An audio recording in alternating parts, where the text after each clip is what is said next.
Ang kwentong ito ay hango sa tunay na buhay. Karanasan ito ni Kaloy, taong 1974, bayan ng Samar. Magandang araw sa inyo, kalakbay, at sa lahat ng nakikinig dito sa inyong programa. Hayaan niyo akong ibahagi sa inyo ngayong araw ang aking kwento na tiyak na inyong kapupulutan ng aral. Itong sulat na pinadala ko pala sa inyo, ang nagsulat nito ay ang isa sa mga apo ko dahil hindi naman ako marunong sumulat. Isa pa ay malabo na rin ang aking mata dahil sa katandaan. Itago mo na lang ako sa pangalang Kaloy. Isa akong antingero at ito ay aking malaking lihim.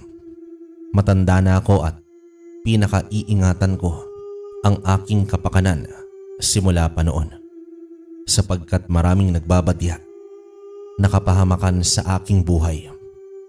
Ayoko ring madamay ang aking pamilya, lalo pa at kasama ko ang aking mga apo.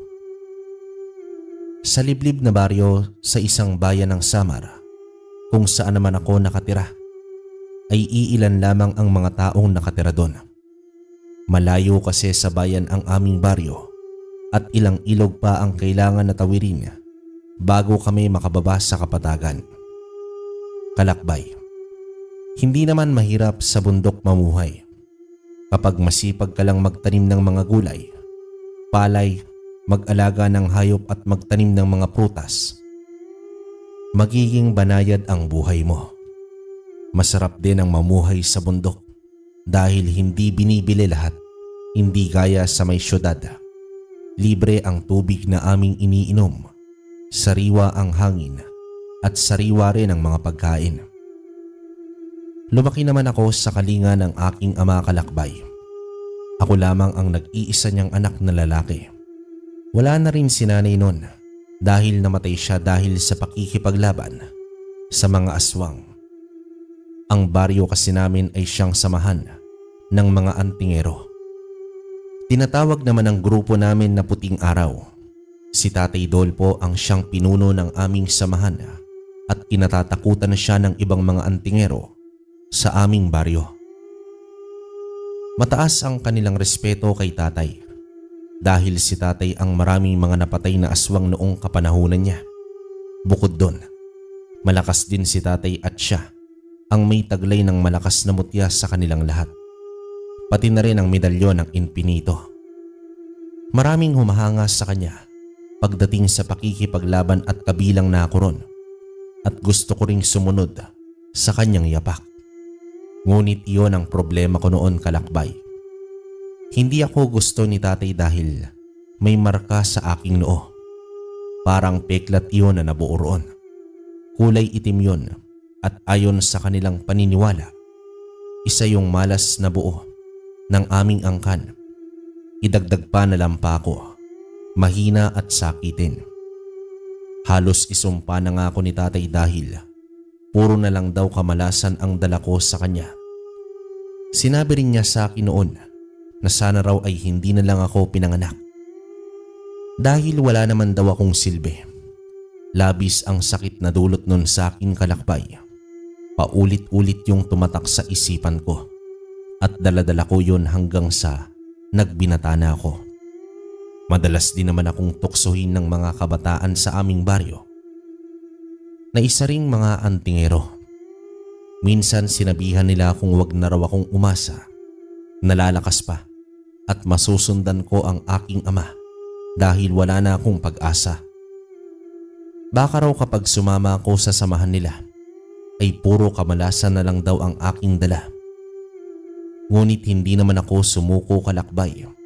Nagsumikap ako na patunayan kay Tatay at sa aming baryo na mali ang kanilang iniisip tungkol sa aking pagkatao. Isang araw noon ay abala naman ako sa pag-iensayo sa likod ng aming bahay. Doon ako palagi nag-iensayo para hindi ako makita ni Tatay. Dahil natatakot ako na baka sigawan ako o pagalitan na naman niya kapag nakita niya akong sinusuway siya. Ayaw na ayaw kasi niya akong mag-ensayo o kaya ay magdasal kapag orasyon dahil wala naman daw akong tangan na kahit ano. Pinagbabawalan niya rin akong sumama sa kanila kapag naghahanap sila ng mutya o ibang anting-anting, lalo na kapag sumasapit ang Biyernes Santo. Pero hindi naman ako sumusunod sa kanya at sinusuway ko siya, kaya patago lahat ng ginagawa kong hakbang para hindi niya malaman. Nang mapagod na ako sa pag-iensayo, ay naisipan ko namang munang magpahinga sa isang ilalim ng punong mangga. Nagpupunas ako noon ng aking pawis nang bigla na lamang dumating si Tatay Dolpo. Agad naman akong napatayo mula sa aking kinauupuan at hinarap siya na tila ba nanlalaki ang mga mata. Ramdam ko ang panginginig ng aking katawan habang unti-unting umaatras palayo sa kanya. Pero agad niya akong hinawakan sa aking braso. Ilang beses ko na bang sinabi sa'yo, natigilan mo na yung ilusyon mo na maging isa kang antingero. Hindi ka magiging katulad namin. Isa kang malas dahil dyan sa marka mo. Tay, gusto ko lang po na lumakas. Gusto ko rin po na maging isang antingero.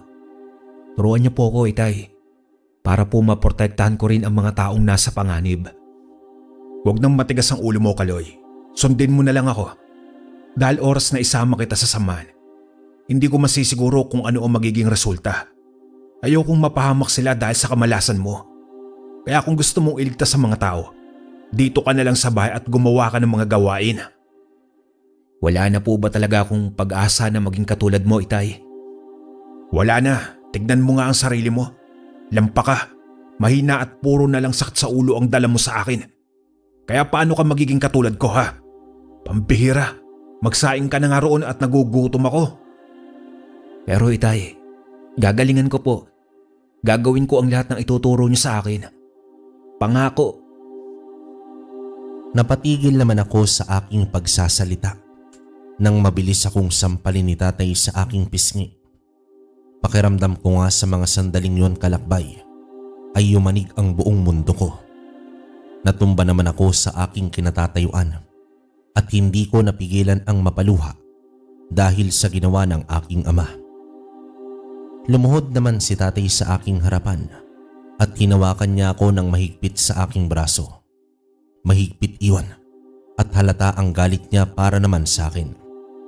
Tiningnan niya ako ng puno ng galit at pagkapuot sa aking mga mata. Tandaan mo, Kaloy. Ikaw ang dahilan kung bakit namatay ang nanay mo. Dahil ipinanganak kang may marka sa noo.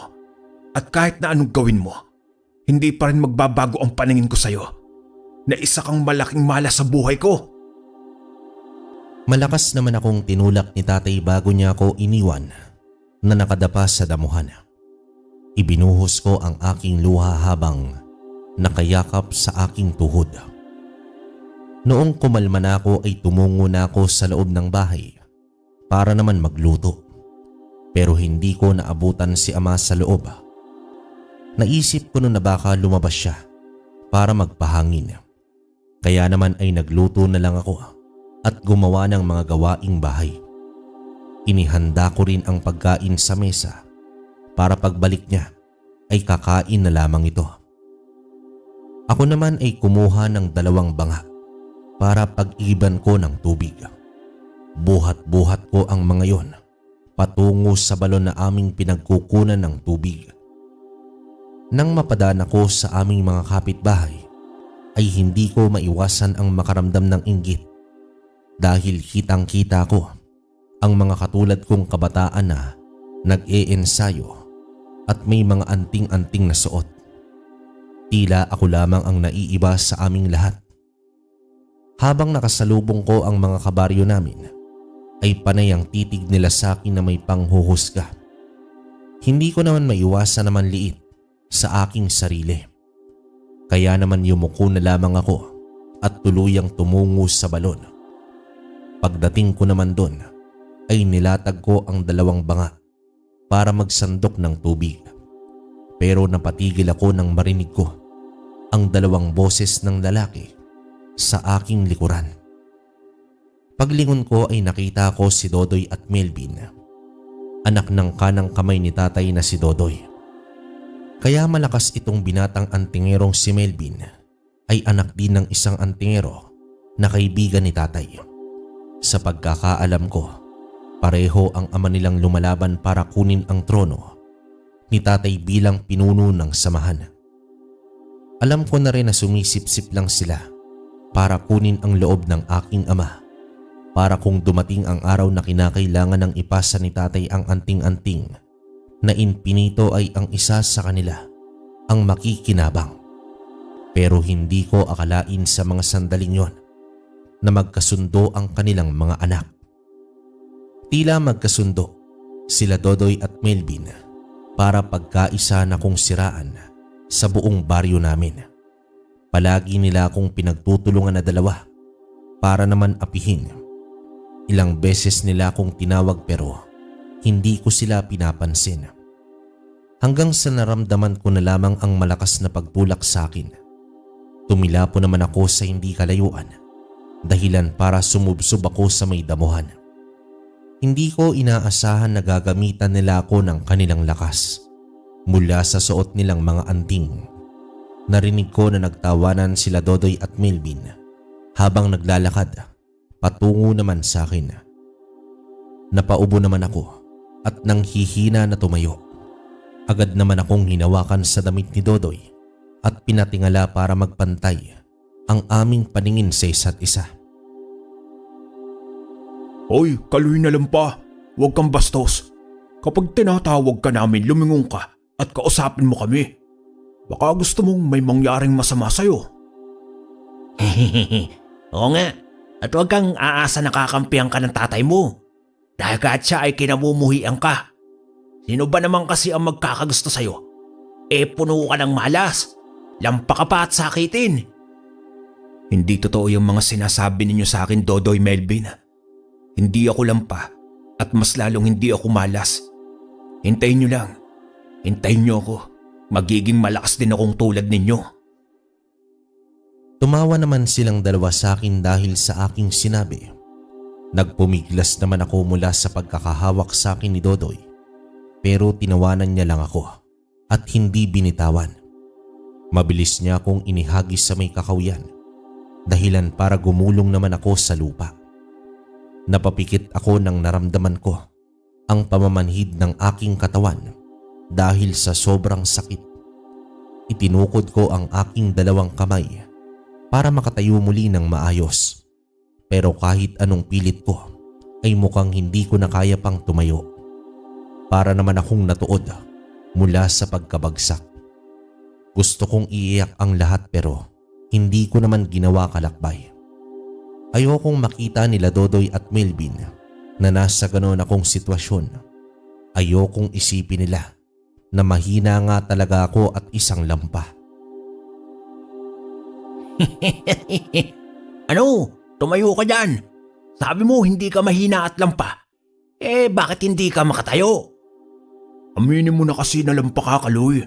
Huwag ka nang magyabang na hindi mo naman pala mapapatunayan. Pinilit ko muling tumayo ng mga sandaling yon pero hindi ko naman kinaya. Hanggang sa iwan na ako nila Dodoy at Melvin habang tinatawanan ako at iniinsulto. Nanatili muna akong nakaiga sa may damuhan para pakalmahin at bigyan ng katawan ko ng lakas. Nang maramdaman ko na medyo kaya ko nang tumayo, ay sinubukan ko. Paika-ika naman akong lumakad. Tiningnan ang mga pasa na aking natamo at sugat mula sa pagkakahagis sa akin nila Dodoy at Melvin. Hindi ko rin maiwasan ang mag-alala. Oras na makita ni tatay ang ganoon kong itsura. Panigurado na papagalitan na naman niya ako. Humugot naman ako ng hininga para pigilan ang aking pag-iyak. Ayoko na maging mahina sa harapan ng lahat. Ayoko na ring maging lampa sa kanilang mga mata. Kaya ng mga sandaling yon, ipinangako ko sa aking sarili na magpapalakas ako para patunayan sa kanilang lahat na mali ang kanilang iniisip tungkol sa akin.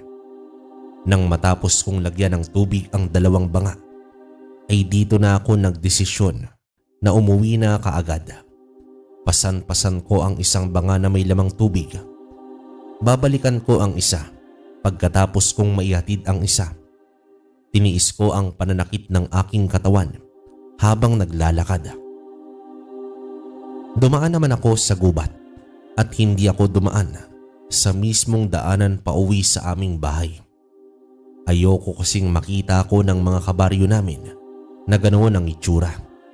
Pagdating ko sa bahay ay naabutan ko si tatay na naglilinis ng hapagkainan. Napatigil naman siya nang makita ang kalagayan ko. Kumunot ang kanyang noo habang nakatitig sa akin. Hinintay muna ni tatay na ilapag ko ang banga bago niya naman ako nilapitan. Hinawakan niya ako agad sa braso. Sa kanya ako kinilatis ng maigi. Napadaing naman ako sa sakit dahil nahawakan niya ang sugat ko, bandang siko. Oh, anong nangyari sa'yo? Bakit ganyan na itsura mo? Wala po, Itay. Nadulas lang po ako kanina habang naglalakad patungo po sa balon. Imposible ang sinasabi mo. Kung nadulas ka, hindi ganyan ang mangyayari sa'yo. Sabihin mo na sa akin ang totoo, Kaloy. Huwag ka nang magsinungaling. Bakit po, Itay? Kung sasabihin ko po ba sa iyo ang totoo, maniniwala ka po ba sa akin? Ipagtatanggol mo ba ako sa kanilang lahat? Na kahit ikaw, malas din po ang tingin mo sa akin. Pipiliin mo po ba ako kaysa sa mga kasamaan mong antingero? Kaya huwag mo na po akong tanungin, Itay. Wala ka naman pong gagawin eh. Aba, at lintik ka talagang bata ka. Akma naman sana kung sasampalin ni tatay. Pero napigilan niya ang kanyang sarili at hindi na tinuloy ang balak.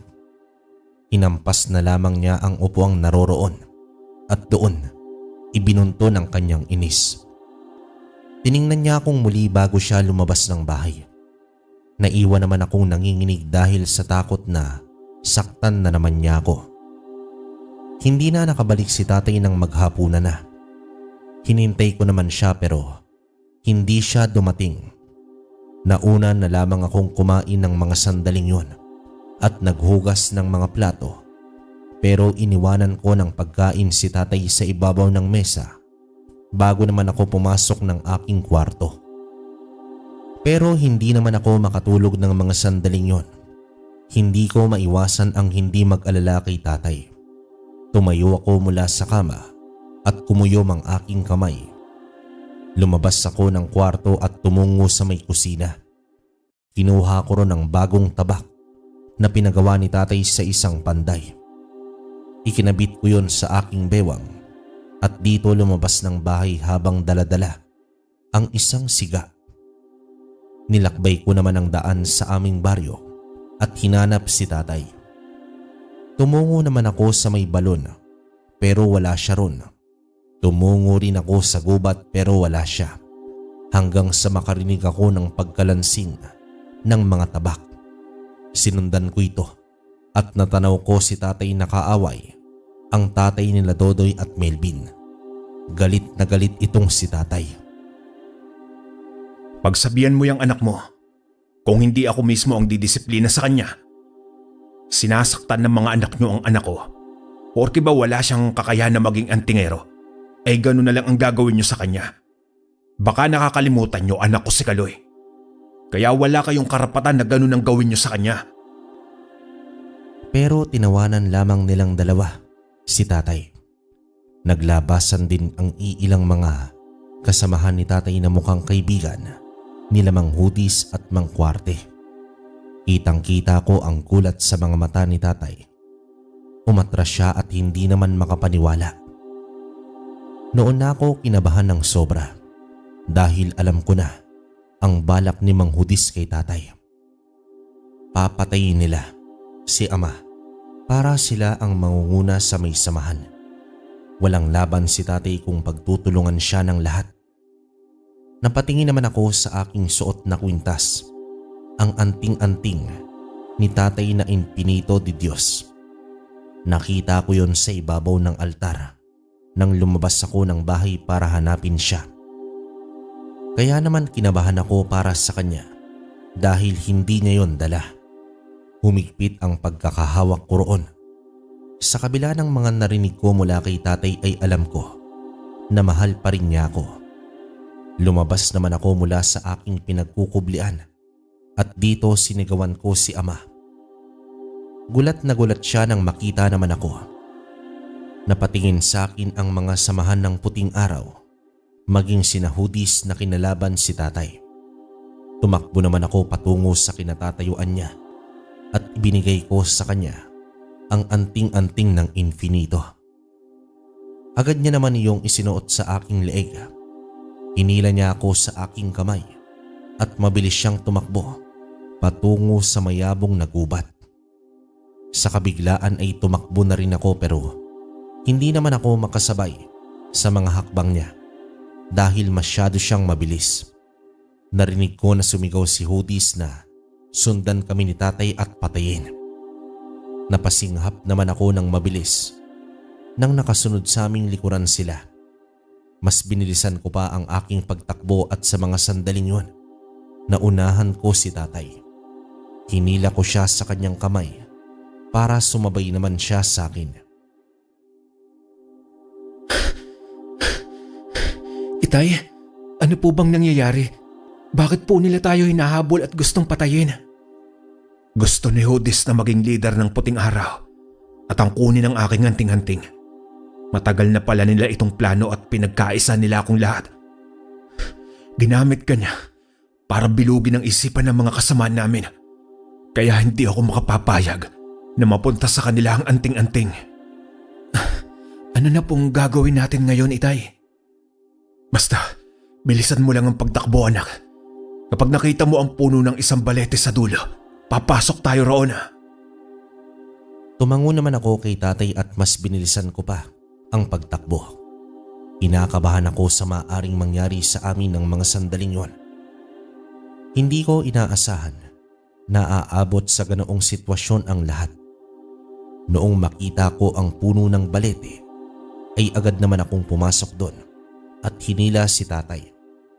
Nagtago kami sa malagong mga dahon at sanga ng puno ng balete. Nanatili kaming tahimik ni tatay. Pumikit siya ng mariin at lumuhod sa harap ng puno. Sinunod ko naman siya sa kanyang ginawa. Narinig ko ang mga boses ng samahang puting araw at tila hinahanap nila kami ni tatay ng mga oras na yon. Narinig ko rin ang boses ni Hudis na inuutusan ang iba pa na hanapin kaming dalawa. Ngunit hindi nila kami natagpuan ni tatay. Hinarap naman ako ni tatay nang matapos siyang magdasal. Hinawakan niya ako sa magkabila ang balikat at tinitigan sa aking mga mata. Kitang-kita ko noon ang lungkot, pagsisisi at awa roon. Niyakap niya ako ng mahigpit at narinig ko siyang humangos. Kahit na hindi ko siya tingnan, alam ko na umiiyak ito. Kaloy, anak. Patawarin mo sana ako sa mga nagawa kong kasalanan sa iyo. Patawarin mo ako dahil sinaktan kita at ikinahiya. Ngunit ginawa ko lang iyon para sa kaligtasan mo. Pero alam ko na mali pa rin. Patawarin mo ako, anak. Lagi mong tatandaan na mahal kita. Huwag mo na pong isipin niyon, Itay. Pero Itay, nagpapaalam ka po ba sa akin? Kaloy, kailangan kong harapin si Hudis. Hindi niya tayo titigilan. Kaya ipangako mo sa akin na ingatan mo ang infinito di Diyos. Simula ngayon, sa'yo na yan. Sa pangangalaga mo na ang aking anting-anting. Ipangako mo na gagamitin mo ito sa kabutihan para talunin ang kasamaan. Naiintindihan mo ba? Hindi po kita maunawaan, Itay. Ano po ang ibig mong sabihin? Tumakas ka, anak. Iligtas mo ang sarili mo. Magkita tayo sa ibaba ng bundok. Kung hindi man ako makarating bago magbukang liwayway, umalis ka na sa lugar na ito. Pero, Itay, huwag nang matigas ang ulo, Kaloy. Doon ka sa likod ng puno ng balete dumaan. Tandaan mo ang mga itinuro ko sa iyo. Tandaan mo lahat ng mga sinabi ko. Pinigilan ko naman ang umiyak nang umiti sa akin si tatay. Iyon ang kauna-unahang pagkakataon nang initian niya ako. Gusto ko sana siyang pigilan pero hindi ko ginawa dahil kapag sinuway ko siya, alam ko na hindi niya yun magugustuhan. Kaya naman wala na akong nagawa nang lumabas si tatay mula sa mga mayayabong na sanga at dahon ng puno ng balete. Narinig ko siyang sumigaw para tawagin ang atensyon nila Hudis. Kumuyom ang mga kamay ko sa galit at inis. Ni wala man lang akong nagawa para protektahan ang aking ama. Inagat ko ang aking ibabang labi habang pinipigilan ang sarili na wag sumunod kay tatay, pero sa huli nanaig ang kagustuhan kong tulungan siya. Tumakbo naman ako patungo kung saan si tatay. Nakita ko siya na nakikipaglaban sa mga samahan ng antingero. Pero wala siyang laban sa mga ito. Tumakbo ko patungo sa kanya at agad ko naman siyang hinarangan. Hinugot ko ang tabak na nasa aking bewang at mabilis na sinanggagamit iyon ang isang tabak na hawak ni Hudis. Napangiti naman siya nang makita niya ako. Puno ng insulto ang mga mata niya. Alam ko na natatawa siya sa akin dahil ang isang mahina na tulad ko ay may lakas na loob para labanan siya. Binuhos ko ang aking buong lakas at agad ko naman siyang tinulak. Pero hindi man lang siya natinag sa kanyang kinatatayuan. Dito humalakhak si Hudis at sinuntok ako sa aking muka. Tumilapo naman ako sa hindi kalayuan at dito sumadsad sa may damuhan. Tumakbo patungo sa akin si tatay para daluhan ako.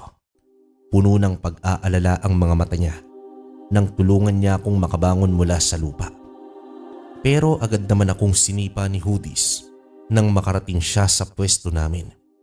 Sinipa niya rin si tatay. Dumating ang iba pang mga antingero at pinagtulungan nila ang aking ama na bugbugin. Lumaban si tatay at pinagsusuntok niya rin ang mga ito.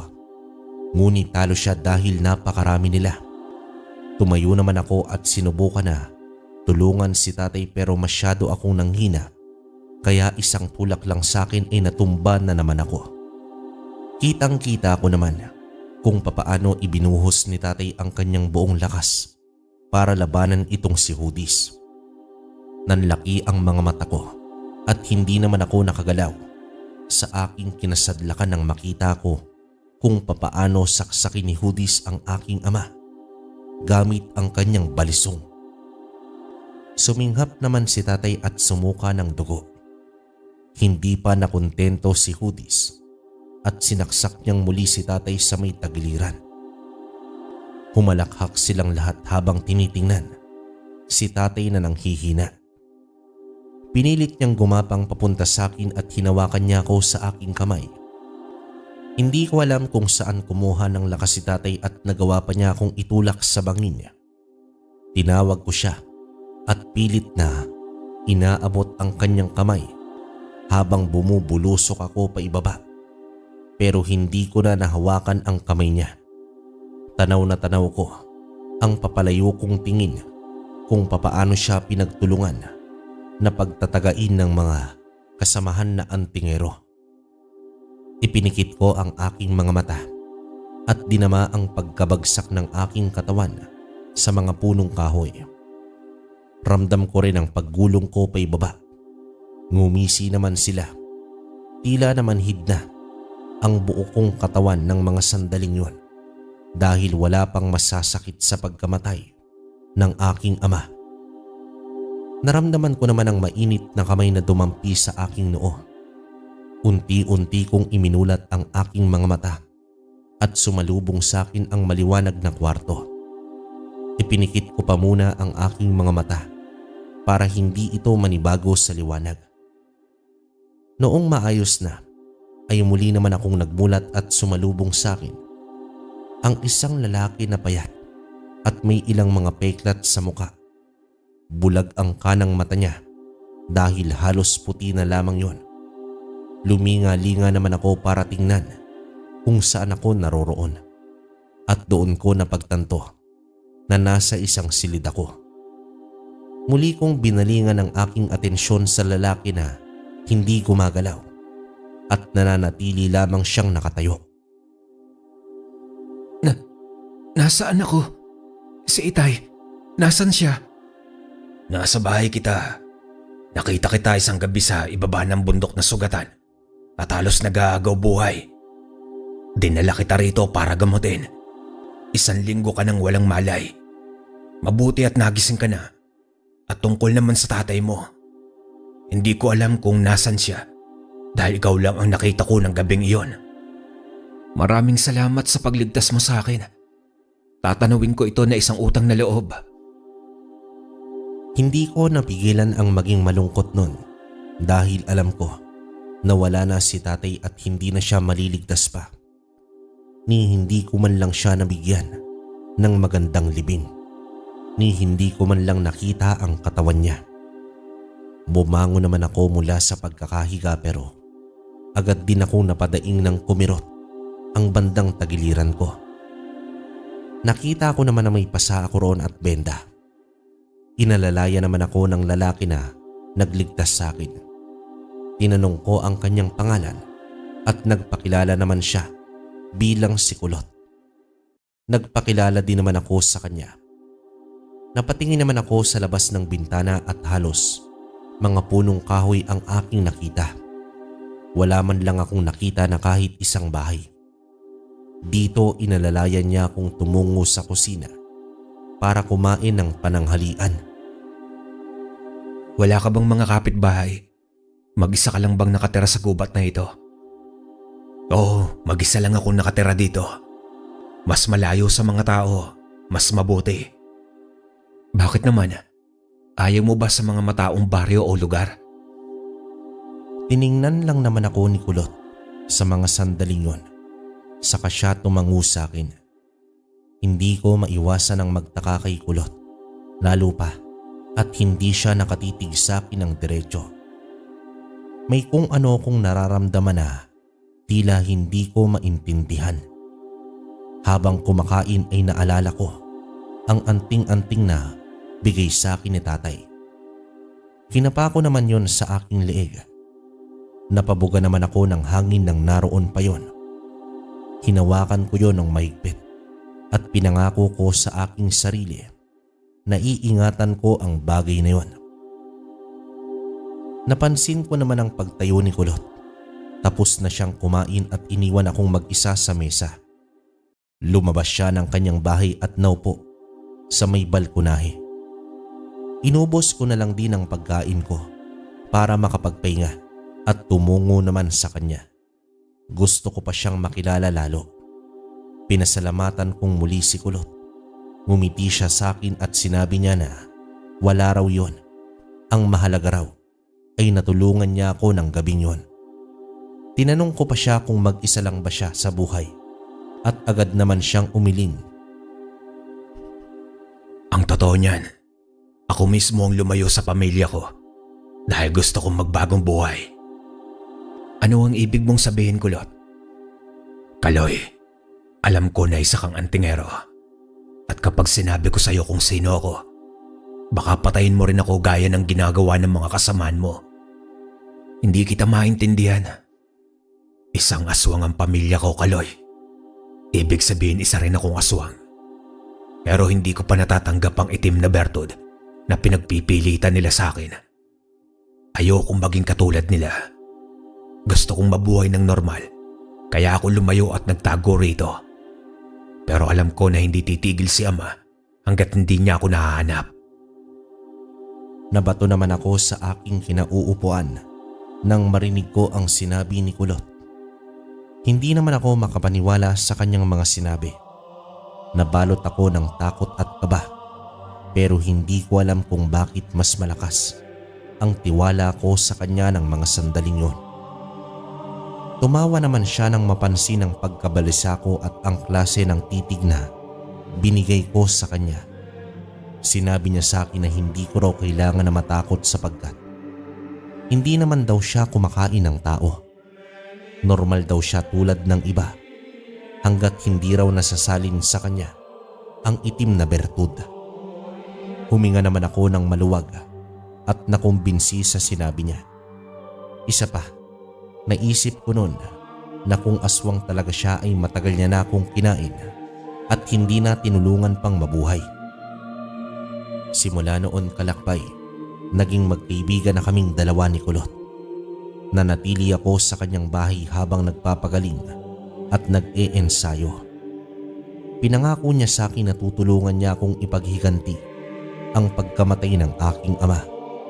Pinangako niya rin sa akin na ituturo niya sa akin ang kanyang ama na si Mulong oras daw na matapos ako sa aking misyon. Nagpasalamat naman ako kay Kulot dahil sa kanyang pagiging tapat. Hindi ko naman nakita sa kanya. Nalolokohin niya ako dahil ramdam ko na may mabuti siyang puso. Isang gabi, habang abala kami sa aming pagkain, bigla na lamang kaming natigilan na dalawa. Naramdaman ko ang pag-iinit ng aking suot na anting-anting habang si Kulot ay nagtataasan ang mga balahibo niya sa katawan. Kinuha ko ang aking tabak na nakapatong sa altar habang si Kulot naman ay kinuha ang punyal na itinago niya sa tokador. Minsan nasabi niya sa akin na gawa yon sa tanso at kaya nitong patayin ang mga aswang sa isang sugat o saksak lamang. Pinagawa niya raw yon sa isang panday upang oras daw na salakayin o puntahan siya ng kanyang ama ay may panlaban ito. Masasabi ko na malakas na kaming dalawa ni Kulot oras na lumaban kami sa mga aswang. Walang araw na hindi namin pinalampas sa pag-iensayo at pagpapalakas ng katawan. Nandito si Amakaloy. Huwag kang lalabas at ako ang harap sa kanya. Magpahit ka ng langis na binigay ko sa iyo para hindi ka nila maamoy. Nakapaglagay na ako, Kulot. Pero sigurado ka ba na harapin mo sila? Oo, Kaloy. Ako na ang bahala. Dito ka lang. Hindi na ako nagpumilit pa kay Kulot. Pinanood ko siya habang naglalakad, patungo naman sa pinto. Nagkubli naman ako sa may tokador para hindi ako makita mula sa labas. Dito narinig ko ang pagbukas ng pinto at pagsara. Dahan-dahan naman akong lumakad papalapit sa pintuan para marinig ko ang magiging usapan ng mag-ama. Narinig ko na kinausap ni Kulot ang kanyang ama at pinipilit nito siyang sumama. Ngunit mariing tumanggi si Kulot at hindi ito pinakinggan. Nakiusap pa ng ilang beses si Mulong kay Kulot, ngunit hindi na nito nabago ang pasya ng anak. Dahil doon ay pinangako ni Mulong na magiging kalaban na ang kanyang tingin kay Kulot. Hindi naman nagpatinag si Kulot sa banta ng kanyang ama. Sa halip, tinanggap niya yon ng walang pag-aalinlangan. Umalis na galit si Mulong kasama ang ibang tauhan nito.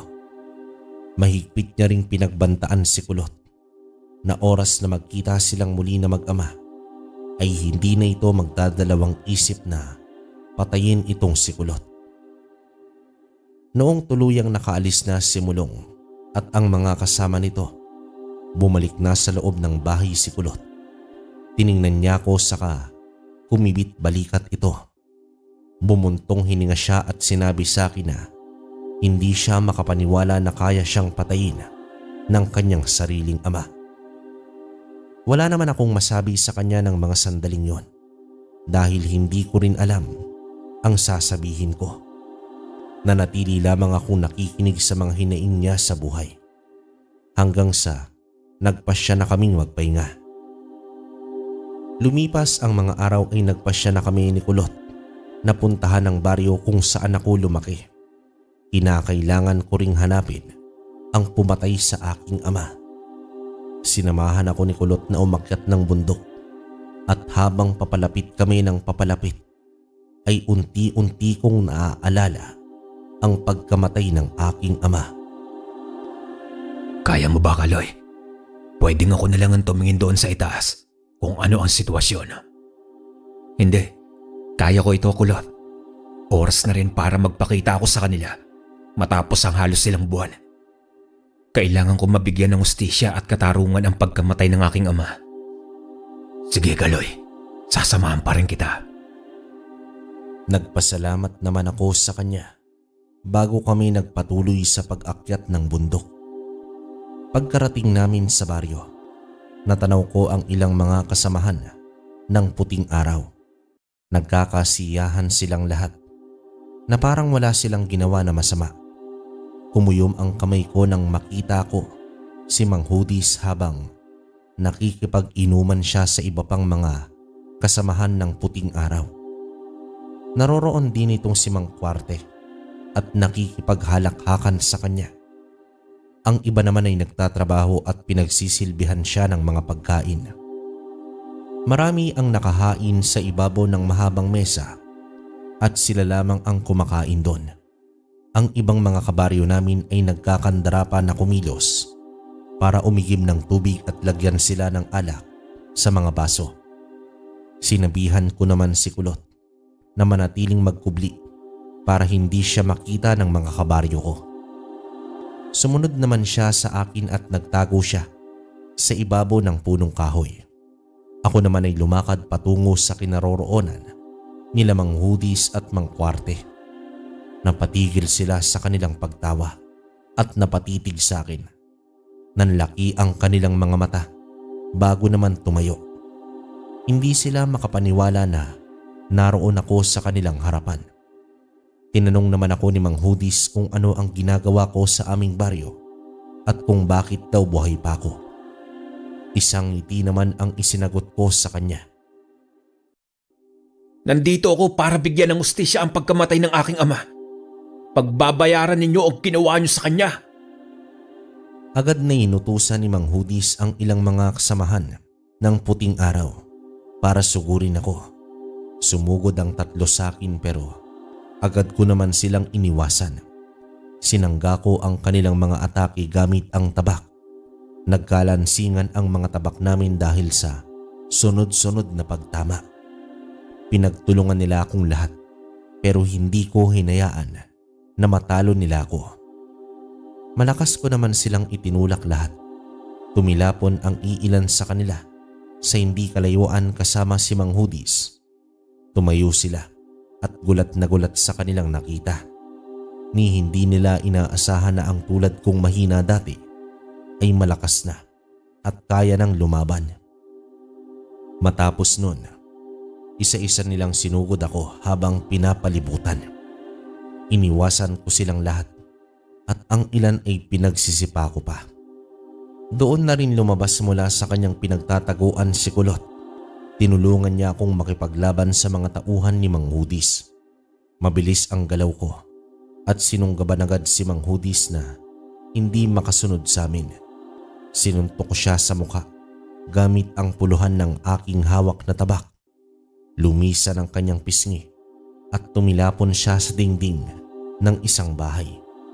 Nang hihina naman siyang tumayo at nanlilisik ang mga matang nakatitig sa aming dalawa.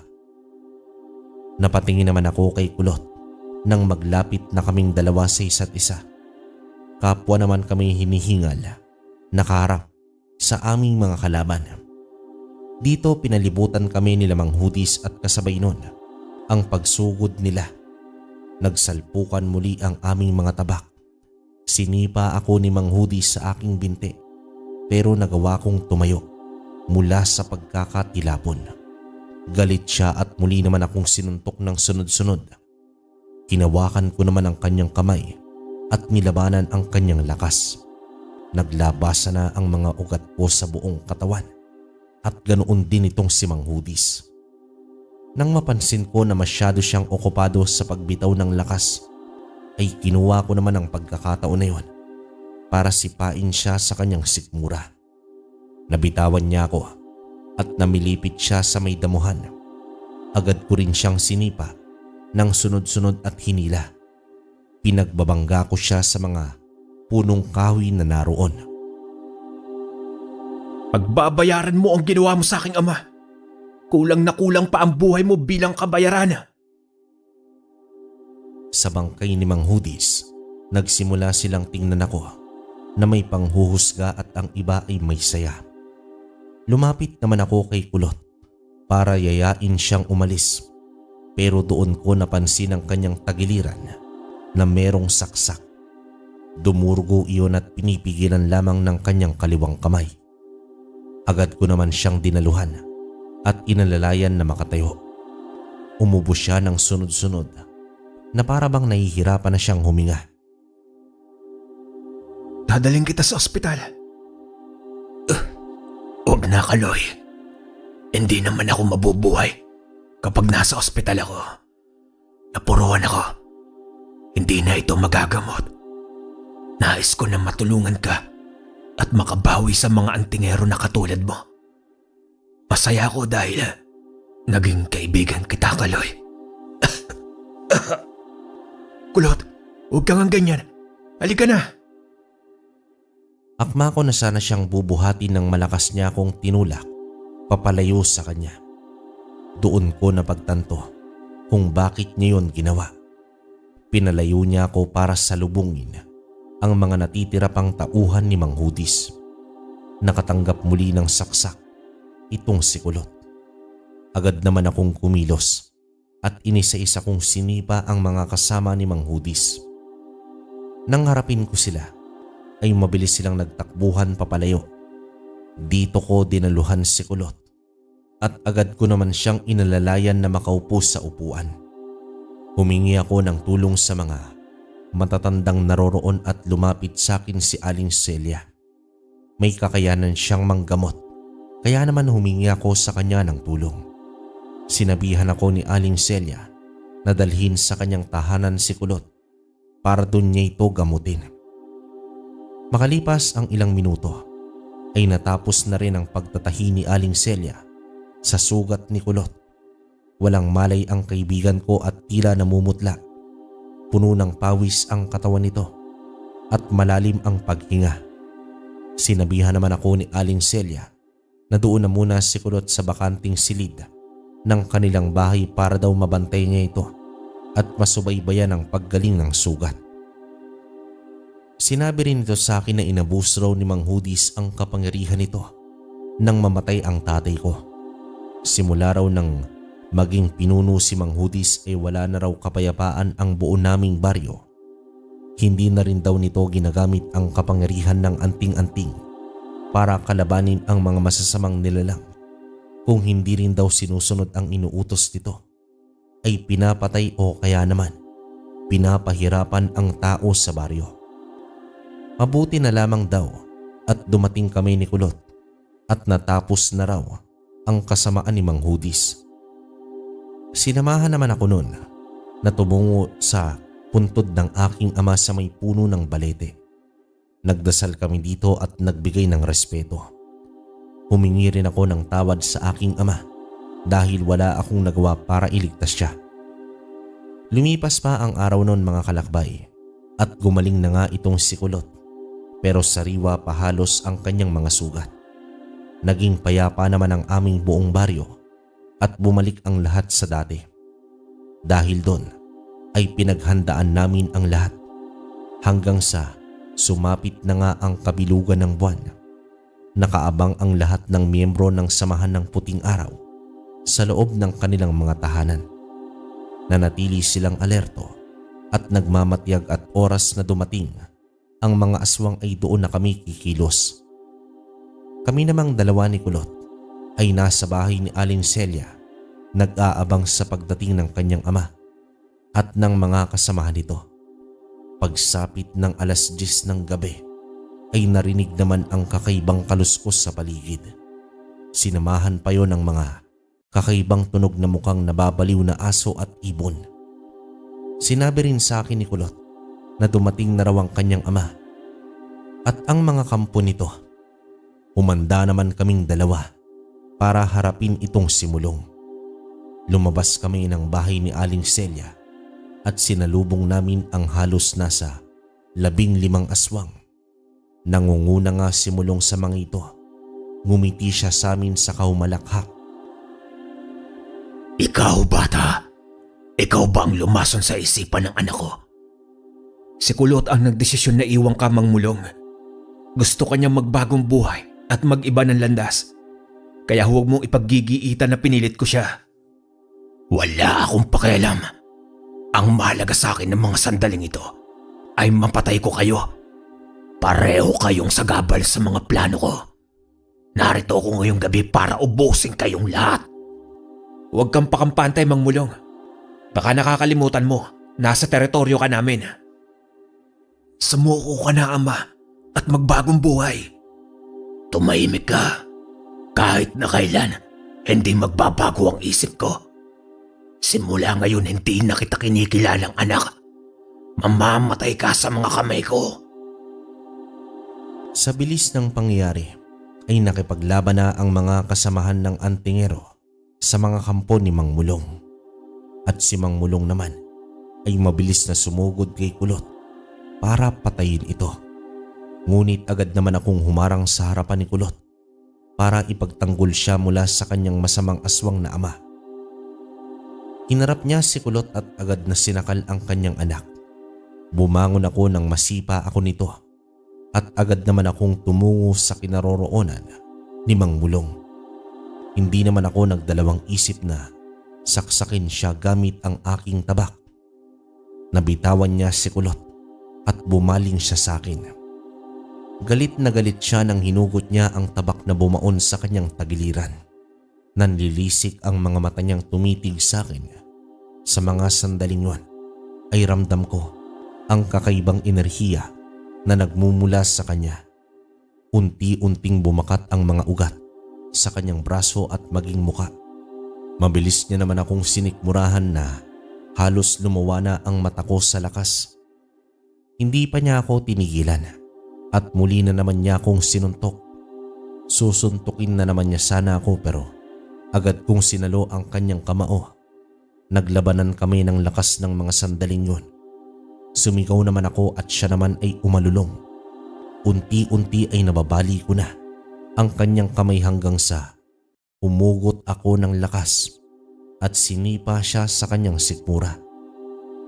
Dito tumilapon si Mang Mulong patungo sa isang malaking puno na naroroon sa aming baryo. Pinilit niyang tumayo ngunit agad ko siyang sinuntok ng sunod-sunod. Naramdaman ko naman ang paglapit sa akin ni Kulot at hinawakan niya ako sa aking balikat kung kaya't napatigil ako. Nakita ko rin ang hawak niyang punyal na gawa sa purong tanso.